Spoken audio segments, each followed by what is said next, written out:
Australia में आसमान से जिंदा मछलियों की बारिश हो गई। शहरी ये मंजर देखकर हैरान रह गए। गैर मुल्की मीडिया रिपोर्ट्स के मुताबिक ऑस्ट्रेलिया के एक दूर दराज कस्बे में बारिश के दौरान आसमान से मछलियां बरस पड़ी। ये गैर मामूली नज़ारा देखकर रिहायशी हैरान रह गए। रिपोर्ट्स में बताया गया है कि ये हैरत अंगेज मनाजिर ऑस्ट्रेलिया के जुनूब मगरिब में सहराए तनामी के शुमाली किनारे पर वाक़े कस्बे लुजामानो में देखे गए। गांव के बुजुर्गों का कहना है कि माजी में भी ऐसे वाक़यात रोनुमा होते रहे हैं। रिपोर्ट्स में बताया गया कि 2010 में भी इस कस्बे में आसमान से मछलियों की बारिश हुई थी। लुजामानो के कौंसलर ने अपने बयान में कहा कि गुज़िश्ता दिनों एक बड़ा तूफान बस्ती की तरफ बढ़ता हुआ देखा गया। मुकामी लोगों का ख्याल था कि मौसलाधार बारिश होगी, लेकिन जब बारिश शुरू हुई तो मुकामी लोगों ने आसमान से पानी के साथ मछलियां गिरती भी देखी। उन्होंने बताया कि आसमान से गिरने वाली जिंदा मछलियां छोटे साइज की थीं, जिन्हें मुकामी बच्चों ने पकड़कर पानी के बर्तन में डाला। माहिरीन मौसमियात के मुताबिक ऐसे वाक़यात बड़े पैमाने पर आने वाले तूफान की वजह से हो सकते हैं, जो दरियाओं से पानी और मछलियों या दीगर छोटे आबी जानदारों को अपने साथ ले जाते हैं और फिर आसमान से ये जानदार हवा के जरिए गिरते हैं। कुछ अफराद ने ऐसी गैर मामूली बारिश को खुदा की एक नेमत करार दिया।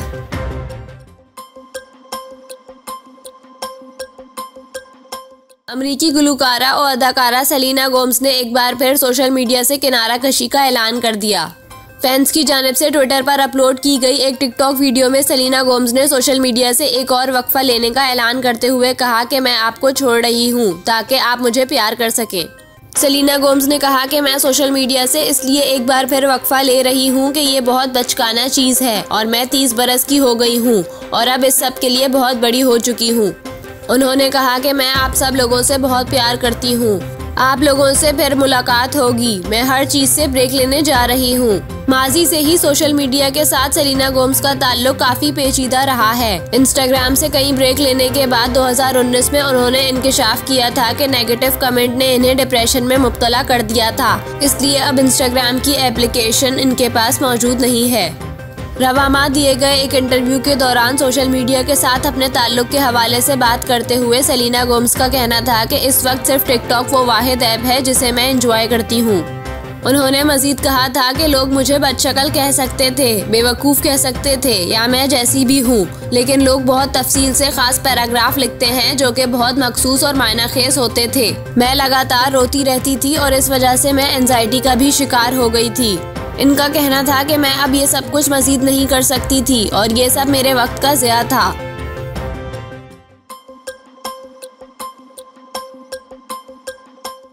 रहीम यार खान में मोटरवे M5 पर मुसाफिर बस, वैन और जीप में टक्कर के नतीजे में 13 अफराद जाँ बहक और 20 से ज़ायद जख्मी हो गए। मोटरवे पुलिस के मुताबिक हादसा मोटरवे M5 पर रुकनपुर के करीब मुसाफिर वैन का टायर फट जाने के बायस पेश आया। मुसाफिर वैन के जख्मियों को बचाने की कोशिश की जा रही थी कि पीछे से आने वाली मुसाफिर बस वैन से टकरा गई, जबकि बस के पीछे आने वाली जीप बस से टकरा गई। हादसे के नतीजे में 13 अफराद जाँ बहक और 20 से ज़ायद जख्मी हो गए। रेस्क्यू एहलकारों के मुताबिक लाशों और जख्मियों को शेख ज़ैद अस्पताल मुंतकिल कर दिया गया है।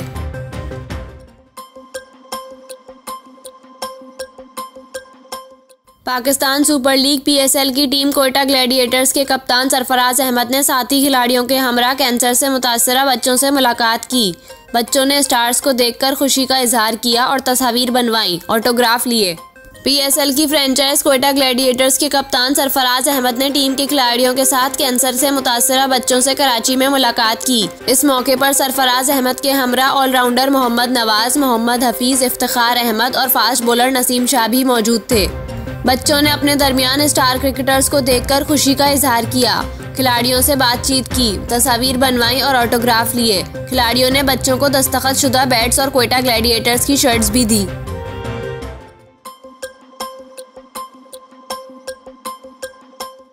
जाहिर शाह को कौमी एहतसाब ब्यूरो NAB का चेयरमैन तैनात कर दिया गया। नोटिफिकेशन के मुताबिक जाहिर शाह को कौमी एहतसाब एक्ट 1999 की सेक्शन 6B के तहत चेयरमैन NAB तैनात किया गया है। नोटिफिकेशन के मुताबिक जाहिर शाह का तकर्रुर नए चेयरमैन NAB की तैनाती तक किया गया है। नोटिफिकेशन में कहा गया है कि जाहिर शाह की तैनाती 22 फरवरी से की गई है और वो इस ओहदे पर नए चेयरमैन के इंतखाब तक काम करते रहेंगे। जाहिर शाह इस वक्त चेयरमैन NAB हैं। जाहिर शाह इससे पहले नैब में एडिशनल डायरेक्टर के ओहदे पर खिदमत अंजाम दे रहे थे। आफ्ताब सुल्तान के मुस्तफा होने के बाद से जाहिर शाह ही इदारे के मामलात संभाले हुए हैं। वो 10 बरस से जायद अरसे से नैब से वाबस्ता हैं। जाहिर शाह डीजी नैब रावलपिंडी भी रहे हैं, जबकि सन 2021 से वो डिप्टी चेयरमैन के ओहदे पर फाइज थे। वाज़ेह रहे कि गुज़िश्ता दिनों चेयरमैन नैब आफ्ताब सुल्तान ने इस्तीफ़ा दिया था। साबिक चेयरमैन नैब आफ्ताब सुल्तान ने कहा कि मैंने कुछ दिन पहले इस्तीफ़ा दिया था और मुझे कुछ चीज़ों के बारे में कहा गया कि जो मुझे कबूल नहीं थी। उन्होंने कहा कि मैंने बताया कि मैं शराइत के साथ काम जारी नहीं रख सकता। मेरा इस्तीफ़ा कबूल कर लिया गया है और मेरा इख्तिताम अच्छे मोड़ पर हुआ है। वज़ीर आज़म ने मेरे लिए नेक ख्वाहिशात का इजहार किया। मेरी भी इनके लिए नेक ख्वाहिशात हैं।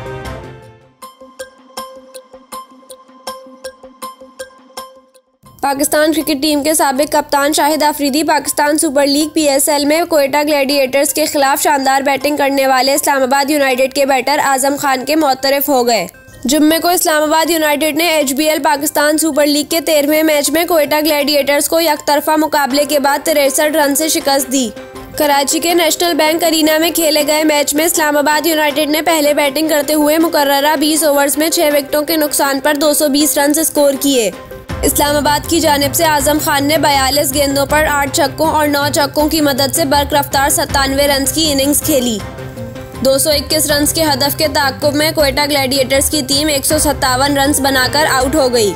कोयटा के खिलाफ शानदार इनिंग्स खेलने पर शाहिद अफरीदी भी आजम खान की तारीफ किए बगैर ना रह सके। सोशल मीडिया पर बयान जारी करते हुए शाहिद अफरीदी ने लिखा कि आजम खान बेहतरीन खेले, ये बूम बूम और बेखौफ इनिंग्स थी। वाज़ेह रहे कि कोयटा के खिलाफ शानदार बैटिंग करने पर आजम खान को मैच का बेहतरीन खिलाड़ी करार दिया गया।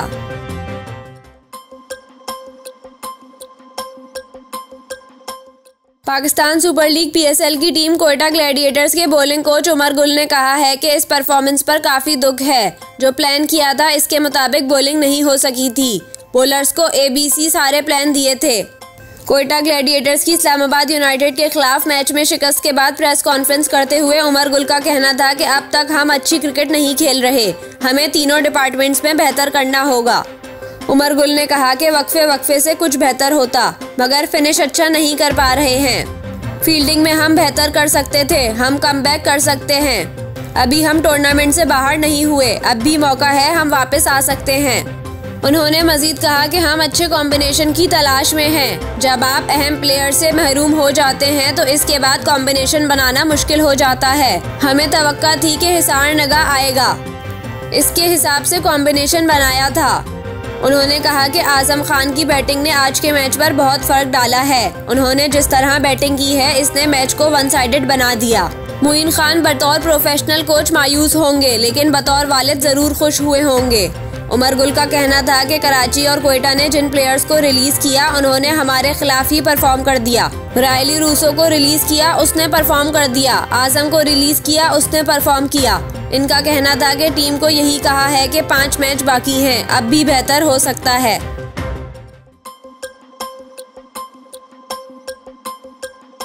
कराची पुलिस चीफ के दफ्तर पर हमले की तफ्तीश के दौरान दहशतगर्दों के जेर इस्तेमाल गाड़ी से मुताल्लिक अहम पेशरफ्त सामने आई है। कराची पुलिस ऑफिस KPO पर हमले के लिए दहशतगर्दों के जेर इस्तेमाल गाड़ी जिस शोरूम की मलकियत थी उसका मालिक सामने आ गया।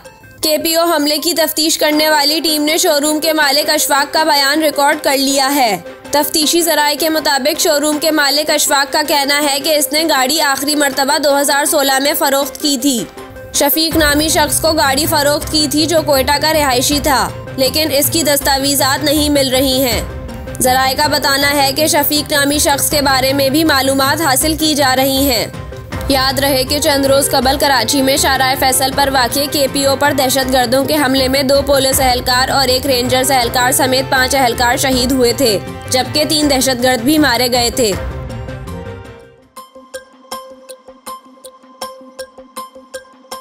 तुर्की और शाम में आने वाले ज़लज़ले के नतीजे में हलाकतों की तादाद 50,000 से तजावुज़ कर गई। मीडिया रिपोर्ट्स के मुताबिक रवां माह 6 फरवरी को तुर्की और शाम में आने वाले हवलनाक ज़लज़ले ने जहां हर तरफ तबाही फैलाई, वहीं हज़ारों अफराद जान से हाथ धो बैठे।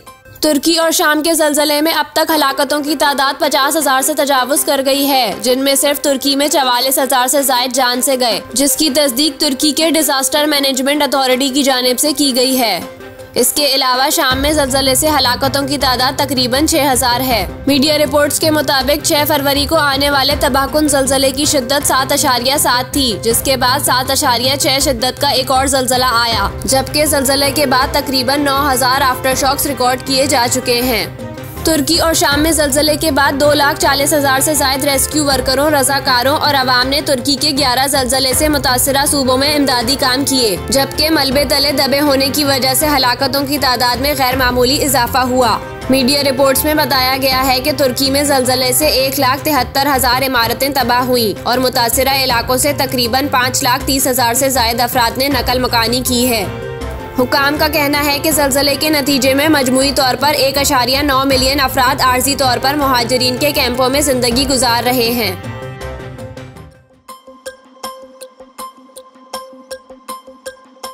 पाकिस्तान तहरीक इंसाफ पीटीआई की जेल भरो तहरीक में गिरफ्तार पीटीआई के 6 रहनुमाओं को अडियाला जेल से शाहपुर जेल मुंतकिल कर दिया गया। शाहपुर जेल मुंतकिल किए जाने वालों में जुल्फी बुखारी, फयाजुल हसन चौहान, सदाकत अली अब्बासी, एजाज खान, लुताफत सती और साबिक मेंबर सूबाई असेंबली पंजाब चौधरी साजिद महमूद भी शामिल हैं। पीटीआई रहनुमाओं की 1 माह की नजरबंदी के अहकामात भी जारी कर दिए गए।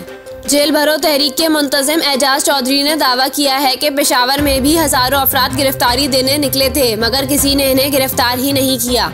ख्याल रहे कि चेयरमैन पाकिस्तान तहरीक इंसाफ इमरान खान ने बुध 22 फरवरी से जेल भरो तहरीक लाहौर से शुरू करने का ऐलान किया था।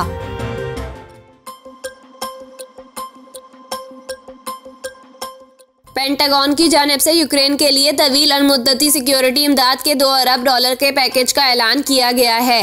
अमरीकी मीडिया के मुताबिक पेंटागन ने यूक्रेन के लिए इमदादी पैकेज का ऐलान ज़ेलेंस्की और बाइडन की मुलाकात के बाद किया। रिपोर्ट्स के मुताबिक सिक्योरिटी इमदाद में जदीद तरीन ड्रोन, इलेक्ट्रॉनिक जंगी आलात का पता लगाने के आलात शामिल हैं। ख्याल रहे कि अमेरिका ने यूक्रेन के लिए रूस के हमले के बाद से अब तक $32 अरब इमदाद के ऐलानात किए हैं। 24 फरवरी 2022 को रूस की जानिब से यूक्रेन पर हमला करते हुए जंग का ऐलान किया गया था। बरतानवी खबर रसां एजेंसी राइटर्स के मुताबिक गुज़िश्ता साल से अब तक रूस यूक्रेन जंग से 42,000 से ज़ायद अफराद जान से गए, जबकि 56,000 से ज़ायद शहरी जख्मी हो चुके हैं। इसके अलावा 15,000 अफराद अब भी लापता हैं।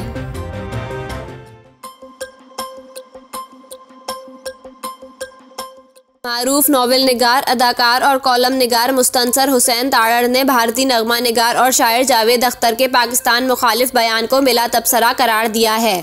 लाहौर जैसे सकाफती और तमद्दुनी शहर में अदबी सरगर्मियों का नुमाइंदा मेला लाहौर लिटरेचर फेस्टिवल शुरू हो गया, जिसकी पहली भरपूर नशिस्त बेबाक मुसन्निफ मुस्तनसर हुसैन तारड़ के नाम रही। उन्होंने भारतीय शायर और नगमा निगार जावेद अख्तर से मुताल्लिक कहा कि जावेद अख्तर ने जो कहा इस पर मुझे अपने आप पर शर्म महसूस हुई। इनके फेस्टिवल में कहे अल्फाज को तबसरे के लायक भी नहीं समझता।